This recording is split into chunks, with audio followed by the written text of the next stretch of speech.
Welcome, everybody, to the A Little Less Fear podcast. I'm your host for the show, Dr. Lino Martinez. Oh, yeah.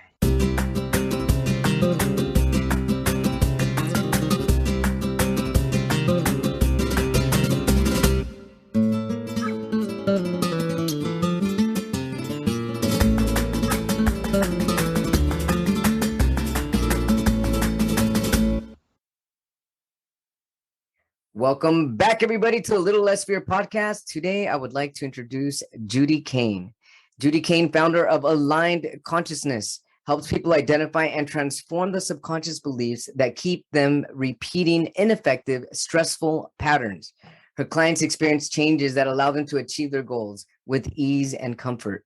She is the author of Your Four Truths: How Beliefs Impact Your Life. Judy also hosts workshops and presents in group sessions, conferences, and podcasts. Originally from Richmond, Virginia, she lives near Tampa Bay, Florida, usually with a rescued cat or dog or two. I have two as well, or as part of our household. Welcome to A Little Less Fear podcast, Judy. Thank you so much. I'm looking forward to this. Yes, thank you so much. This is incredible, and your topic is incredible. I'm all in. I dive deep into the subconscious, and I'm really interested, before we get into the topic, what journey brought you to where you are today in this incredible topic? Well, it looked like an improbable path, but when you look backwards, it isn't that odd. I spent decades in IT management, computers and that type of thing. And I did not have much exposure to energy medicine, to alternative therapies or anything like that. Especially being like in the tech world, huh? Right. Yeah. I was process data, I didn't have much exposure. I'd heard of acupuncture, of course, and figured it worked, or people wouldn't have been doing it that long. True. Yeah. But I didn't have any personal interaction with a lot of things. But I was married to my husband at the time in 2009, and he had a lot of friends who did energy work, and he had some ache or pain. I don't even remember what it was.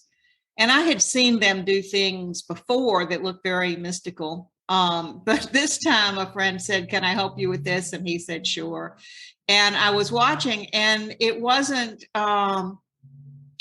an intuitive process. It wasn't an interpretive process. It was just a process that anybody could learn how to do. And it took that ache or pain away in about 5 minutes. Do you remember what type of energetic healing it was? Yeah, it's what I use. Psych K. Oh, wow. And that's what you use now. That's incredible. Okay. Yeah. So it was like, I could do that, right? I mean, I wasn't going to sign up for something where I had to trust my interpretation of messages or whether I could sense energy or something. But this does not require that. This is literally just a process that anybody can learn how to do. Must have been pretty impactful for you, Judy, to have witnessed this, for you to say, I want to do this. I can do this. What was the miracle in what you saw? What did you see? And how fast did it take for him to heal from this? It was like right then. In 5 minutes, the pain was gone. What? That's what got my attention. Oh, you got my attention. Yeah. Yeah. Yeah. So, we were both very interested in this and started letting people who knew how to do it practice at our house twice a month, right? So I could see all these applications that people were using it for. It wasn't just an ache or a pain. It was for, changing things about the way their life was turning out for them. It was just very powerful. So I signed up in early 2011 to the first workshop, and then I started taking them all because I was just fascinated with the power behind it, the possibilities with it. And I wasn't intending to have a business until 2014. It was just too good to keep to myself anymore. So I started the business then. So you started the business in 2014 and left the IT world. I left the IT world in 2009, and in between, I was a realtor. Okay. That was not where I found my most joy. What I do now is so much better than either the IT management or being a realtor. For me, everybody's got their own place, but I love what I do now. So bring us in, take us into your life of what you do now. How did you start? When you first started, how has it metamorphosized? How has it changed? Well, it's changed me in getting to where I'm really interested in spreading the word to people, of letting them know when things aren't working the way they want, they don't have to just accept it, right? That if they've Yes. got patterns in their lives that are repeating, that are not the way they want Right, things to right, right, be, there's stuff that can be done for it. They're not stuck with that, right? I think right. that's a really important thing for people to know. So you'd like them to know that if there's patterns they are repeating, they don't need to be stuck in that pattern. Mm-hmm. And how do you go about that? How do you go about when you have clients and you start talking to them about patterns that are repeating and how they don't need to be stuck there? Well, when they come to me on an individual basis, Uh, we start out with what's going on and what would you rather experience, oh, I right? like that. And frequently they don't have an answer to that question. They know what they don't want, but they don't always know what they do want. They've been making decisions based on fear or what they want to avoid versus what they really would like to be true. That is so true. And you know what? That's so true with in almost any circumstance. It seems like people always know what they don't want, but they don't know what they do want. Yeah. And so in doing and trying to figure out and navigate what somebody does want, and if somebody doesn't know what they want, how do you get them to identify what they do want?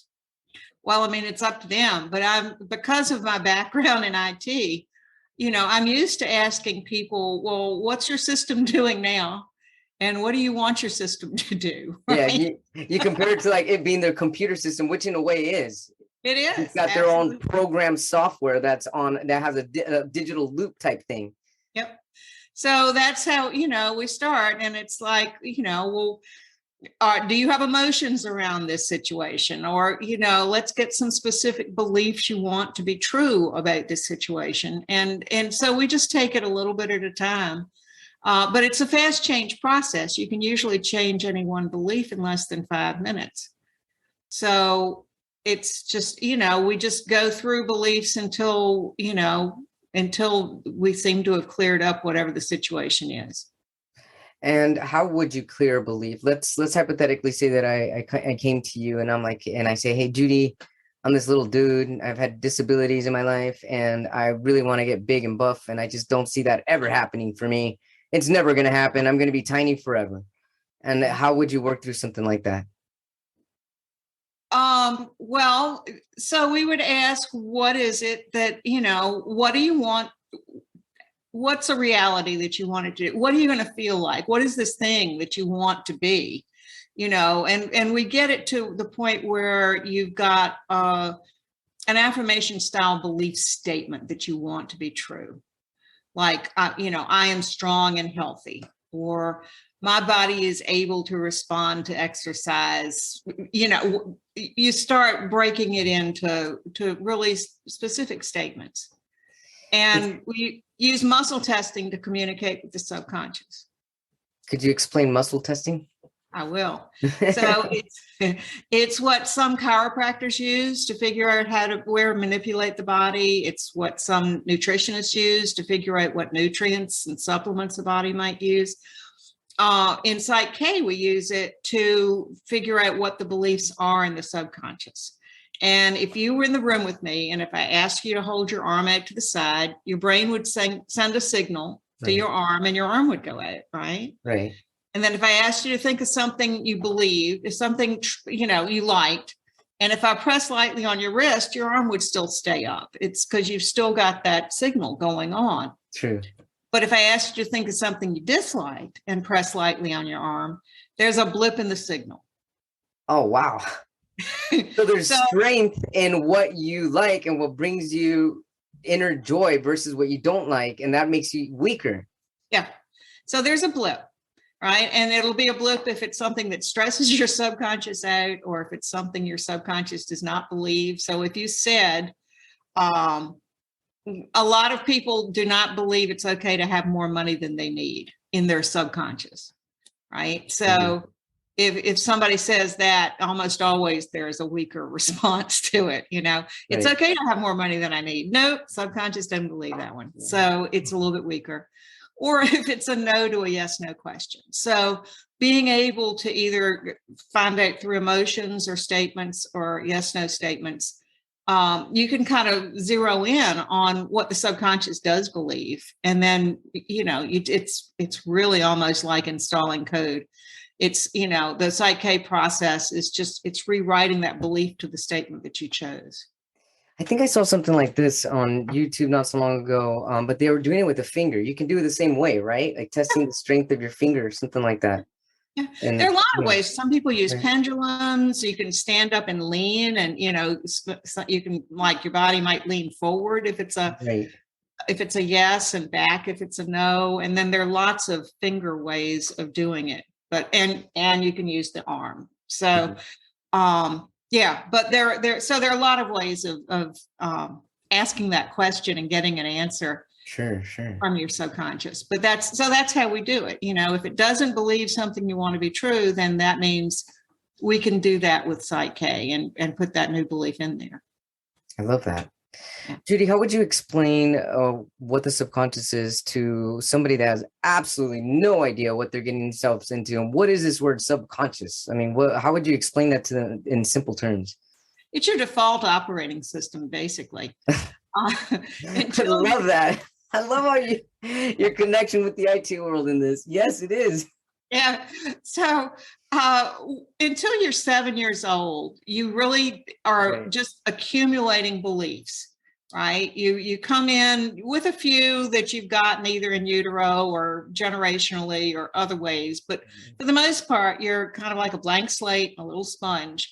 And you're just walking around collecting these beliefs from the people that you live with and the institutions you're interfacing you're with. Just soaking it up so easily. Yeah. And some of those are good. It's good to know that fire is hot and moving cars can hurt you. And, there are a lot of things that are very helpful that you need to survive and thrive wherever you landed. But a lot of the other ones are not. You could acquire fear of things that aren't really dangerous. Mm-hmm. Or you could get low opinions of yourself because of the way you are treated within your family. You could get messages that you don't have much value, or you don't have anything worthwhile to say, or that it's not safe to be seen or heard. There's all sorts of messages people get for different reasons. Mm-hmm. But all of those subconscious beliefs are putting together your perception of the world. Those are the filters through which you see everything that's going on. Mm-hmm. And it's like, so if it's your perception, it's your reality, right? Those subconscious beliefs control about 95% of your behavior. Ooh, that's a lot. It is.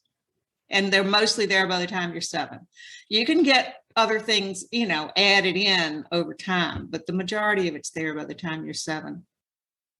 Seems like it would be pretty challenging to reprogram some of these limited beliefs or false beliefs or the default operating system to change its mind if it has something deeply ingrained.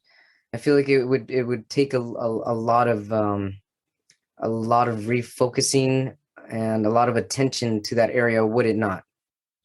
No, it's a pretty straightforward process. What you find, the differences are more in complexity. Like when I work with phobia clients, I've never had a phobia client take a full hour. Those are pretty simple because they might be intense. Right. They've got very small a small number of beliefs that are causing that reaction. Right. So, usually it's 20, 25 minutes for the phobia to be gone. And then it's like, so what else do you want to do? We've got the rest of the hour. So let's change more things, right? I love that. Yeah. Wow. It's incredible. But on the other hand, some things are very complicated, right? I've unfortunately had a lot of clients with childhood PTSD. Mm-hmm. And those create complex sets of beliefs. So it's, people don't come in and change all of that with one belief change. Right. So it just varies. People will call me because I offer free 15-minute calls to people because they don't know what the process is and they don't know how it might help them. And they'll say, well, this is what I want to change. How many sessions would I need? And it's like, I have no idea. We might be able to do it in one. It might take more, but it's not designed to be a long-term relationship for the same issue. What about right now you brought up PTSD and I thought of like war, army veterans and stuff. I mean, have you had any type of clients that were in war, or yeah, do you find that that's pretty challenging? The nice thing about this process is that people don't have to go back and relive what caused the trauma. I'm sorry, come again. They don't have to? They do not. So they don't have to re-traumatize themselves in the process of trying to change it. We work with what's there now. And so it's a really gentle way of working with trauma because they don't need to know if they don't. And if they do know, they don't need to put words to it. So I don't need to know. So, I mean, it's like we just work with the things, I deserve to be loved. I deserve to be safe. Things that aren't true for people who've suffered a lot of different types of traumatic situations. I totally agree with that. I have my doctorate in clinical psychology, and one of the reasons why I'm not practicing psychology is because some of the things I don't really fully agree with, such as let's rehash what you've gone through. I'm like, well, I don't want to put them through that. I don't want to put myself through that either. It feels like doing that, you're just kind of recreating the same neural pathway, and it's going to be igniting over and over and over, and it's going to be recreating trauma. I love what you're doing. I think that's incredible. You're recreating new neural pathways in a positive light with such an incredible impact, and at the same time erasing that old freeway that they had that was causing the trauma. Yeah. Now that's not to say it wouldn't be helpful for them to work with a clinician or for other people with coaches. I don't do behavior or strategy or any of those things. I focus on the subconscious beliefs. So a lot of times a therapist would be very helpful to help people recognize how to develop other behaviors in response to things. That's true. Like behavior modification, CogB, things like that. That would be very helpful, actually. Yeah. Because I'm not licensed to do that. I don't know how to do that. You would not come to me for those types of resources. I noticed is it the title of your business called Aligned Consciousness? How could you explain to somebody who doesn't know the word consciousness in simple terms, what is consciousness? Okay. So with your conscious mind, those are the things that you are deciding to do. Those are the things you're focusing on. And that's about 5%, at any given time, if you're really paying attention to what you're doing. Your conscious mind is at work there. It's your creative mind. It's all of those intentional behaviors that people do. And the rest of it is your default system. So I imagine most people who know how to drive a car have had the experience of driving home, and the whole time, unless it was bad weather or bad traffic, they're probably thinking about what they're going to do when they get home or something that happened back wherever they came from, and they're not really totally focused on what's going on the road. Well, it's your subconscious that's looking at all these things and making all the decisions. It's driving the car, unless you need to suddenly use that conscious mind to pay attention to something. Wow. So while you're driving and you're thinking about all these other things, it's your default operating system that's controlling the vehicle? Yeah. That's an incredible realization right there. But so think about it. When you take a class and you come out of it and you learn all these cool things, and you want to be doing it, and when you pay attention to it, you do it the new way. But as soon as you stop focusing on it, you slide back into the old way of doing things because you're not thinking about it. That's true. Yeah. That's your subconscious. I love the title Aligned Consciousness. When I first saw it before meeting you, what I thought was, what I think of when I think of aligned consciousness is I feel more aligned with intention, more aligned with my true self, my true nature, and more aware. And that's That's really what I feel from that. And I think that's really incredible because I feel like you're bringing your inner being into awareness rather than having, as you said, your default operating system run the show. Well, you want your subconscious beliefs to support your conscious goals. That's the point, right? You want to be Right. able to choose what you want and not have these roadblocks thrown up by the subconscious beliefs that are just, they've got their own stories, right? From wherever they came from. Right. So if somebody has a business and, well, I had a client like this. So she's a great coach, couldn't get the business to get past a certain threshold. And so we discovered that she had a subconscious belief that in order for a business to be really successful, you had to work 24/7, basically. Oh. And she had her business, but she also had a family. She did a good job with self-care. She had additional priorities. The subconscious was protecting those priorities for her by not letting the business get too big. Wow. And how did you get down to that? By asking specific questions, or just continue to ask, peeling back the onion, peeling back the layers, and just It's trying the to muscle figure testing. Yeah. the It's like, muscle testing? yeah. And so that people don't think I have to be in the room, I do the muscle testing for people. Everybody I see is remote. It's virtual. So I do the muscle testing for them because I can't reach your arm. Right. So yeah. So But how do you yeah, do it remotely? it's a process that's part of Psych K, just like some other modalities can do remote types of work. I do the muscle testing for the person. They do the rest of it as if they were in the room with me, the change part. How could you tell us one of your the best success stories that you have, just something that actually blew you away, where you thought, you know what, I'm not sure where this is going to go, and then it just kind of caught you off guard, and it was just an awesome, incredible journey and incredible story? I hear them every week. The ones that are kind of, well, okay. So some of the most dramatic ones have to do with the connection between mind and body, like physical symptoms of stress that people have. Sometimes there is an immediate change in that symptom when you change some beliefs. And they don't surprise me because I've seen them a lot, but they still are just put me in awe, right? I had a client that had sciatica and had it, I don't know, years. It was, not a new thing that had popped up for him. And he didn't come to me for that. He came to something else, but we finished up with that early. So it's my question is always, well, what else do you want to change? Right. Yeah. And he said, well, I got this pain that's going down my leg. I said, okay, well, let's see if we can do something for that. And it was really only one, I think it was only one belief that we changed. And he didn't have the pain anymore, like right then, which was just really incredible.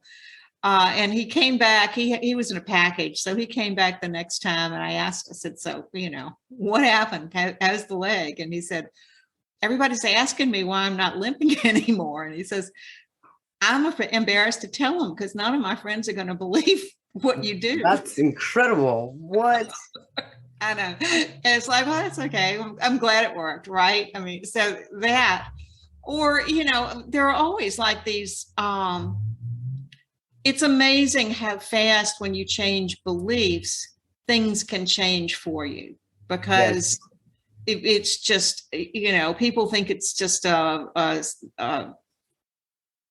anomaly when, it's just, that's just, it just happened out that, this is the way things play it out. But, I have seen it happen too many times when somebody changes their belief about their business or about themselves or about a relationship.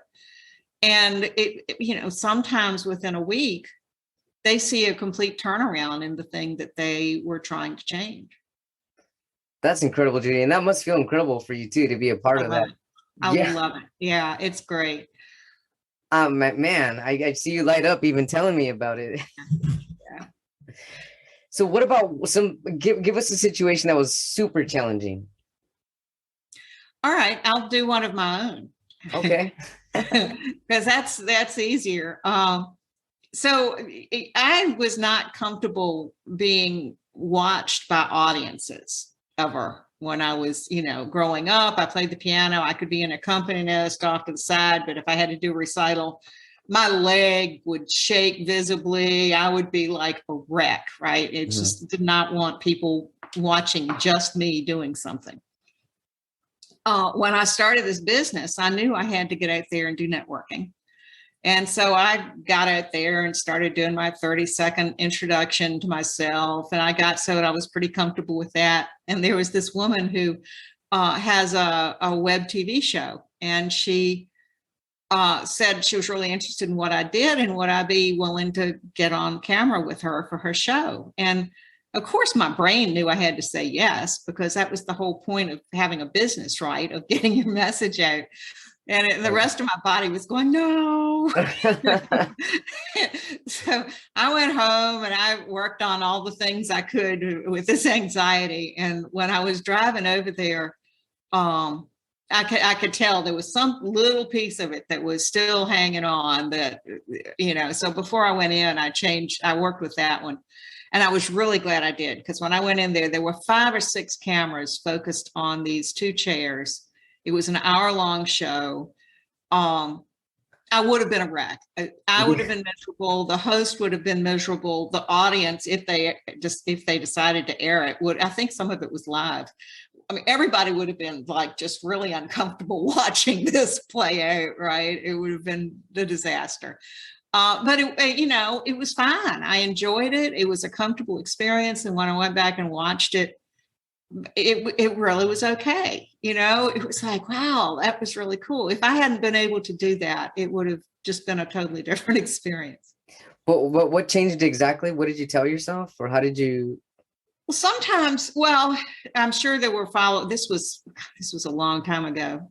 This is when the business first started. But I know the first things I did were work with the reactions, the emotions that were involved with the thing, and neutralize those. Okay. Which is, sometimes you do statements that you do want to be true, and other times you neutralize the emotions you don't want. So when I work with phobia people, we start with that phobic response. And I'm sorry, you said neutralize it? Change it over to peace and non-attachment, basically. Oh, so okay. It's just like, whatever that anxiety, stress, fear, anger, terror, whatever it is, you transform that to peace and non-attachment. If you peace can get and non-attachment. Mm-hmm. And how did you do that? Could you give it an example on how you did that? Well, I mean, that's the Psyche process. So the actual change part is getting into comfortable positions. There are different ways of changing beliefs, but comfortable positions that are trying to get you in a state where it's easy to access the subconscious. So it's the actual change process itself is usually less than 5 minutes.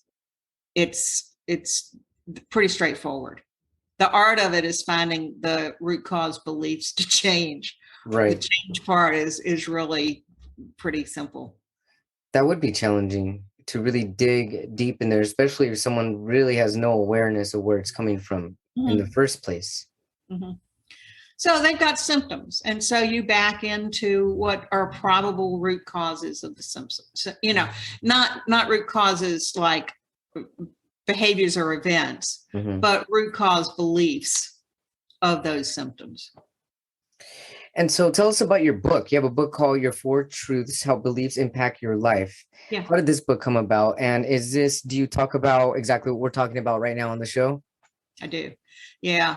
It's based on the number of, all the people I've seen. What I noticed was all the beliefs tended to fall into 4 categories. Okay. The ones that people wanted to change. And they're kind of tied to, a hierarchy of needs for humans, right? So you need to feel like you're safe, that you're worthy, that you're lovable, and that you're connected to something bigger than yourself. Right. So the beliefs were safe, and what was the other one? Worthy? Worthy, lovable. Oh, lovable. And connected to something larger than yourself. That's That's really huge. I still come across people that don't believe in anything bigger than themselves. How do you work through that with people that have feelings such as there's nothing bigger or greater than us? I wasn't coming at it as much from a spiritual connectedness or Uh-huh. belief process. It's more of recognizing we're all here together, right? Yeah. And we impact each other. And Yes. there are connections between us. I mean, and we impact nature.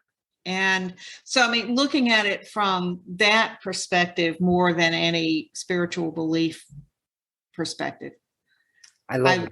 yeah, because everybody's got their own sets of beliefs, and they're, this process doesn't endorse or negate any of those. Yeah, and I'm also seeing that it doesn't force someone to go into meditation or pray or something that might make them uneasy. I feel like No, it's going to be too timely, or I don't know how to quiet my mind. A lot of people put the brakes there. yeah, they're fully awake and aware and participating in the Yeah. process. They're the ones doing the change. I'm really basically a facilitator for the process. That's incredible, Judy. Something I just noticed right now about the beliefs in the four categories of safe, worthy, lovable, and connected to something bigger than ourselves also feels like it's in alignment with the chakra system. Like the root chakra is feeling safe, the worthiness and the lovable, that's your heart chakra, that's also your power center, your sacral chakra, and your gut and connected, which would also be your third eye and your crown. It seems like you're touching all of that as well. That's really incredible. You can draw parallels. The Psych-K Yeah. process itself doesn't it's not aligned with chakras or neural pathway. It's not connected to any set of physical or philosophical or spiritual Mhm. types of constructs. But Right. yeah, I mean, because wisdom tends to support, different Yeah, sources of wisdom tend to support each other, right? exactly. Like you said, parallels, and parallels, they definitely support each other right there. That's really incredible to see that. So, how do you get clients? Do people find you online, or you have a website, or how has it been working for you? Yeah, well, I do have a website, and I do a lot of networking, and I get a lot of referrals from people. They find me online. The Psych-K website has a set of facilitators that are preferred, and I'm on there. So sometimes people find me that way. But I get a lot of clients through coaches, because Excellent. coaches have clients that get stuck in their programs. And Right. a lot of times they think it's the client that just isn't working hard enough, or that they as a coach aren't saying the right thing to get the message across appropriately. But frequently it's a subconscious belief that's making it Right. really hard for that client to do that thing. So I'm in some coaches packages, and others refer to me as needed. And they'll send them to me for a session. They've already narrowed down a lot of what it is that seems to be blocking the next thing, right? Right. So frequently one session is all they need. But yeah, so I have a lot of clients come to me that way, because I don't do the thing the coaches do. I don't do the behavior or the strategy. Right. Yeah. What I'm also thinking as you're saying this, do you get, for some reason, the law of attraction came to my head, and The Secret, the book that came out 20 years ago and stuff. I feel that you can also use this to help you manifest your reality and your dreams and basically bring them into fruition. Do you have people coming in saying, I need to change my limited beliefs so that I can manifest my dream life? Sure, absolutely. Yeah. Yeah, a lot of not everybody that comes to me is familiar with those types of concepts, but many are. Mhm. Right. I mean, because I am more of a process oriented person. I you know I get a lot of people from a lot of different beliefs. Not too many well, I don't attract clients that want me to prove that this works. I don't That's not who I'm looking to work with. But Right. people who are open to the fact that there are subconscious beliefs that are keeping them. Everybody's had the experience of, you repeat the same thing over and over again and don't know why you keep doing the Yeah. same thing. Right. It's Right. like, Why does this keep happening? Oh, Yeah. well, Or even, oh my goodness, Judy, you probably get people in relationships. They say, I keep attracting the same person. What's going on? Oh my goodness. absolutely. Yes, absolutely.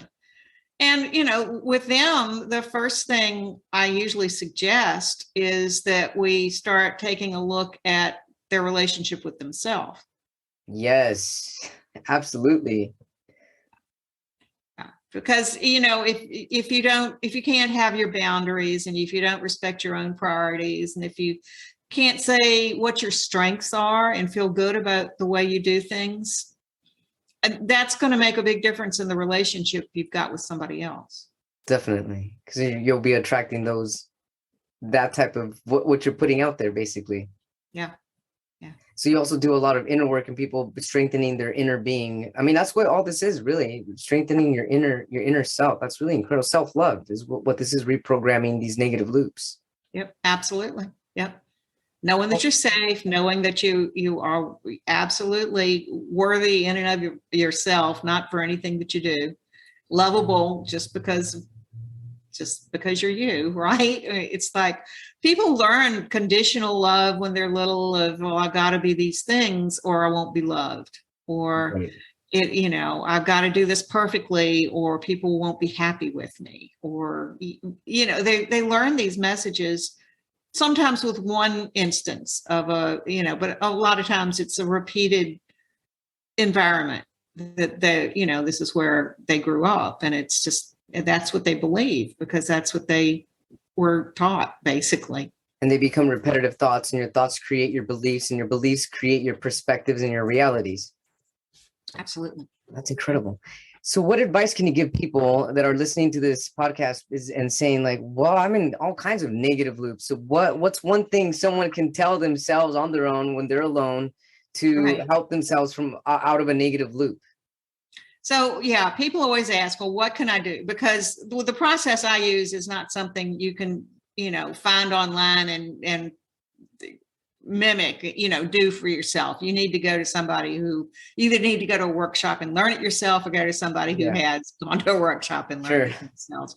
But what I have seen over the years is there are changes people can make by doing the following. First, get clear on what it is you really want to be true, right? You identify the thing you want, and then start getting really detailed images, examples of how that's going to look in your life, right? Visual details. What are you hearing? What are you saying to yourself?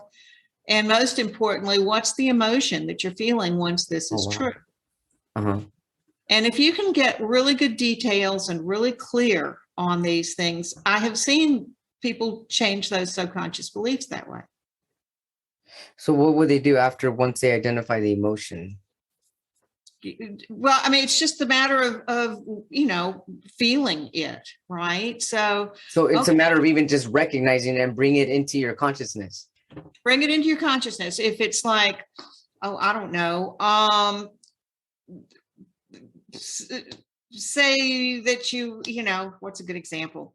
Whatever it is, if it's wanting to be comfortable speaking to a crowd. So you can picture yourself standing on stage, looking comfortable, and that's not good enough. So what does comfortable look like, right? Well, your face is relaxed, your hands are unclenched, your shoulders are back, you're walking at a slow, easy pace back and forth across and looking at the audience and speaking you can see that it's a well modulated kind of slow way that your mouth is talking. And what does the audience look like? Are they looking at their phones? Are they talking to their neighbor? No, they're all looking at you, right? So you get those visual details so that you've got a really clear example of how this is going to look. And just so you do 2 or 3 of them, different situations of where this is the way you want it to be. Right. Then, so what are people saying to you? Wow, you're a fabulous speaker. What are you saying to yourself?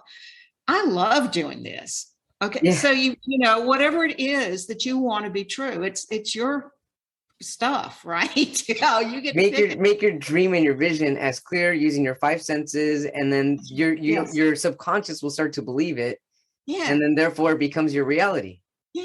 and get that emotion. What's the main emotion you're going to feel? Well, maybe it's pride, that you've conquered this fear and that you're up there doing it and it's working.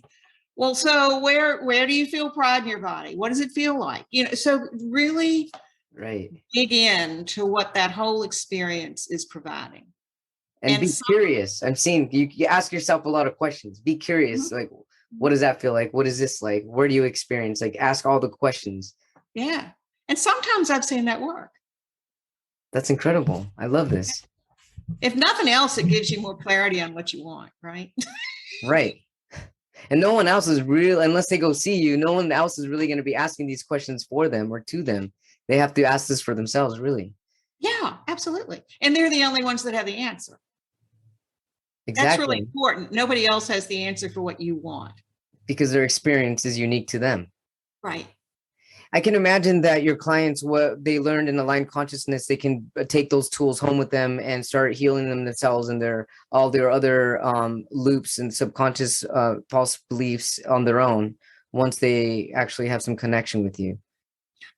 They still won't know. The Psyche process doesn't work just because you've gone through it, but they will learn maybe that visualization technique, which could help them. Right. Okay. Or if they still are experiencing more variations on that theme or something else comes up, which is, once people find me, it might be 8 months later and it's like, well, that's okay. But now I want to change this other thing. Right. Oh, yeah. I can imagine they come back to you. That's so true. Yeah. So I'll have that happen sometimes too. At least they know I'm going to be asking them, what do they want? So they usually come in prepared with that. Yeah. Right. They got a better idea of what that's going to look like in their life, so, that from that standpoint, they can certainly go down that road by themselves. Yeah. What an incredible work you're doing, Judy. This is really motivating. It's bringing you joy. It's bringing me joy just hearing you, what you're doing. And I'm ready to work on my Loops app when we're done with this. This is really fascinating. Thank you so much for all your time, your effort, and all the incredible dedication that you put into your work. This is really amazing that you left the IT world to do something even more substantial that's helping you and heal the world. That's really incredible. Judy, thank you so much. How can our viewers, our watchers, and our listeners find you if they need to get a hold of you and your services? My website is Aligned Consciousness. I guess that'll be in the show notes, but it's ALIGNED Consciousness. So past tense for consciousness, .com. And I've got a page there for resources where there are free downloads. You can book a 15-minute phone call if you want to. If you've got questions, you could go to the bottom of any page and book that. Or if you know you've got things you want to change, you can book one of those sessions as well. And Judy Kane is also on LinkedIn at Judy Kane, PSYCHK. She's on Facebook at Aligned Consciousness. And once again, her website is www.alignedconsciousness.com. The link to her book is also on her website. The book is called Your Four Truths, How Beliefs Impact Your Life. Judy Kane, thank you so much. It's been an honor connecting with you, wishing you and all your loved ones love, blessings, and wisdom light. Thank you so much for being on A Little Less Fear podcast. Thank you so much for having me. I've enjoyed it. Thank you, Judy. Thank you all so much for all the listeners, the viewers, the watchers, and the subscribers. If you have not yet subscribed, go ahead and do so. And please share the story, share this journey, share this podcast with your friends and your family. You can find information on my book, details about my book on my website at www.alittlelessfear.com, where you will also find my freelance poetry that I write. It's visual poetry with video for businesses. And for social marketing, if you are interested, please send me an email at alittlelessfear@gmail.com. Again, my website is www.alittlelessfear.com. And if you'd like to be on the show, you can also send me an email, or if you have any questions or comments, at alittlelessfear@gmail.com. Feel free to also check out my YouTube channel, also titled A Little Less Fear Podcast, where you will catch all of these episodes on video on YouTube. Thank you all so much. I love you. Thanks for your support. Take care and keep shining on. Rock on. I love you.